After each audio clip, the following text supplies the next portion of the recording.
누가복음 두 번째 시간입니다. 지난 시간에는 누가복음이 소개하는 예수님의 정체성에 대해서 함께 살펴보았는데요.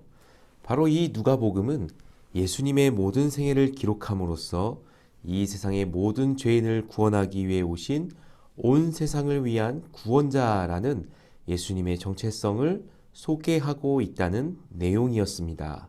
그래서 지금도 하나님은 하나님을 떠나 방황하고 있는 이 세상의 잃어버린 자들을 구원하기 원하신다고 그렇게 전했습니다.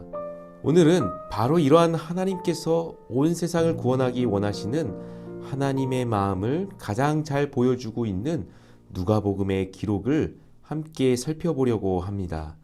바로 돌아온 탕자의 비유로도 잘 알려져 있는 이야기인데요.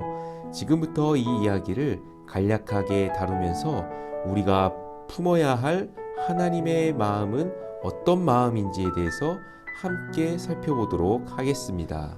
이 이야기 속을 보면 두 아들을 둔 아버지가 등장합니다.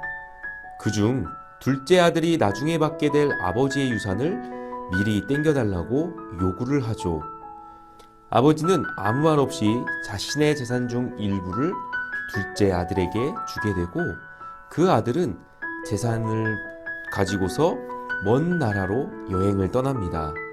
그리고 거기서 이 아들은 그 재산을 흥청망청 또 허랑방탕하게 다 써버리고 맙니다. 때마침 그 나라에 흉년이 들게 되었고 결국 이 아들은 굶어 죽을 만큼 궁핍한 생활을 하게 됩니다.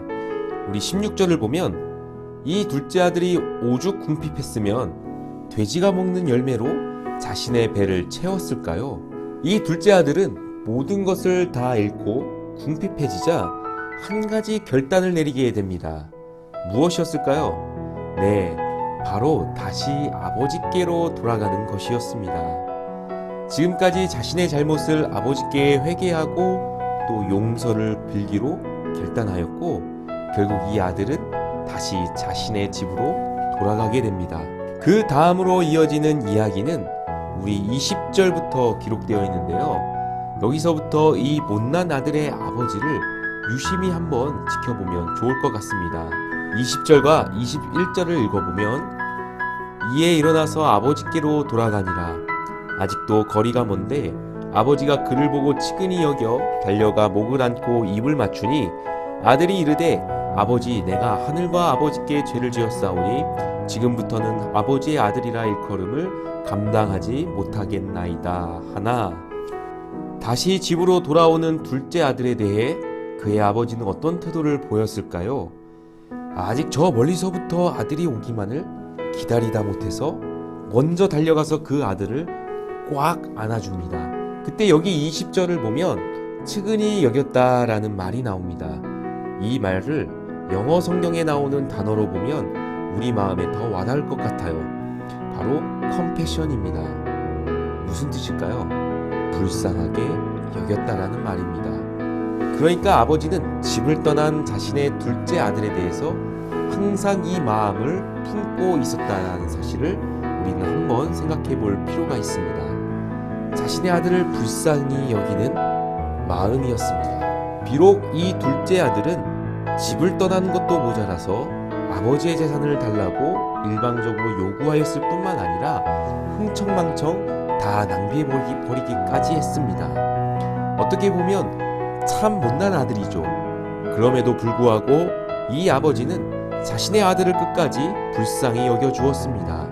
그리고 22절에서 24절까지의 기록을 보면 이 아버지는 자신의 아들이 돌아온 것에 대해 너무나도 기쁜 나머지 아들에게 제일 좋은 옷을 입혀주고 또 마을에 큰 잔치를 열었습니다. 특히 24절을 읽어볼까요? 이 내 아들은 죽었다가 다시 살아났으며 내가 잃었다가 다시 얻었노라 하니 그들이 즐거워하더라. 여러분, 예수님께서는 왜 이 이야기를 말씀하셨을까요?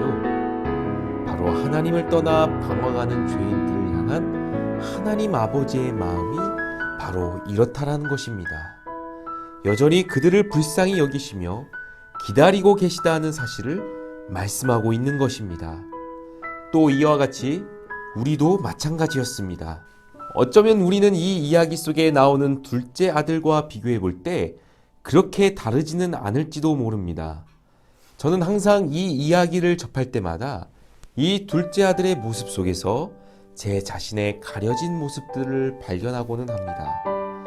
저 역시도 하나님을 떠나 방황하는 사람이었을 뿐만 아니라 하나님도 다 필요 없고 내 인생의 주인은 바로 나야 라고 여기면서 살았던 죄인이었기 때문입니다. 그럼에도 불구하고 하나님께서는 저를 불쌍히 여기시며 기다려 주셨습니다. 여러분에게도 마찬가지입니다. 하나님은 저와 여러분, 우리의 모든 죄를 예수님께서 대신 지고 십자가에 달려 죽게 하셨습니다. 여러분, 하나님이 왜 예수님을 통하여 우리의 모든 죄를 용서해 주시고 또 우리를 구원하여 영원한 하나님 나라에서 살아갈 수 있도록 인도해 주셨을까요? 그건 바로 불쌍히 여기시는 하나님 아버지의 마음 때문입니다. 누가복음 15장 7절에 보면 예수님께서는 다음과 같이 말씀하셨습니다. 내가 너희에게 이르노니 이와 같이 죄인 한 사람이 회개하면 하늘에서는 회개할 것 없는 의인 99으로 말미암아 기뻐하는 것보다 더하리라. 그렇습니다. 여러분, 오늘도 하나님은 바로 그런 마음을 우리가 품기를 원하고 계십니다. 하나님을 떠나 방황하며 죄 가운데서 고통의 몸부림을 치는 그런 사람들이 다시 하나님께로 돌아오기만을 기다리고 있습니다. 그리고 그들이 회개하고 하나님 앞에 다시 돌아오게 되었을 때 천국에서는 정말 기쁨의 탄성이 울려 퍼질 것입니다. 바로 하나님은 저와 여러분과 이 기쁨을 함께 나누기를 원하십니다. 그렇다면 여러분, 이 세상에 하나님을 모르고 살아가는 사람들, 즉 하나님을 떠난 죄인들을 향해 우리는 어떤 마음을 가지고 그들을 바라보아야 할까요? 우리는 그들을 어떤 태도로 대해 주어야 할까요? 이것은 교회 밖에 있는 사람들에게만 해당되는 것이 아닙니다.